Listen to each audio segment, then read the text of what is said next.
39 பேரை பலி கொண்ட கரூர் பெருந்துயரச் சம்பவம் தமிழகத்தையே உலுக்கியிருக்கக்கூடிய நிலையில் முதல்வரின் நிகழ்ச்சிகளும் தற்பொழுது ரத்து செய்யப்பட்டிருக்கக்கூடிய ஒத்திவைக்கப்பட்டிருக்கக்கூடிய சூழலை நம்மால் பார்க்க முடிகிறது. அந்த வகையில் ராமநாதபுரத்தில் வரும் திங்கள் மற்றும் செவ்வாய்க்கிழமை ஆகிய 2 தினங்களிலும் தமிழக முதலமைச்சர் மு.க.ஸ்டாலின் கள ஆய்வு மேற்கொள்ள இருந்த நிலையில் அந்த நிகழ்ச்சிகள் தற்பொழுது தேதி குறிப்பிடாமல் ஒத்திவைக்கப்படுவதாக தற்பொழுது தகவல் ஒன்று வெளியாகியிருக்கிறது.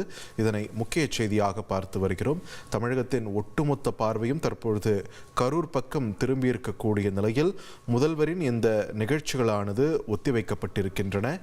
திங்கள் செவ்வாய் என்ற 2 நாட்கள் ராமநாதபுரத்திற்கு செல்ல இருந்த முதல்வர் அங்கு பல்வேறு ஆய்வு பணிகளில் ஈடுபட இருந்தார். இந்த நிலையில் தற்பொழுது அந்த பயணம் ரத்து செய்யப்பட்டு அந்த நிகழ்ச்சி ஒத்திவைக்கப்படுவதாக அறிவிப்பு வெளியாகியிருக்கிறது. இதனை முக்கிய செய்தியாக நாம் பார்த்து வருகிறோம்.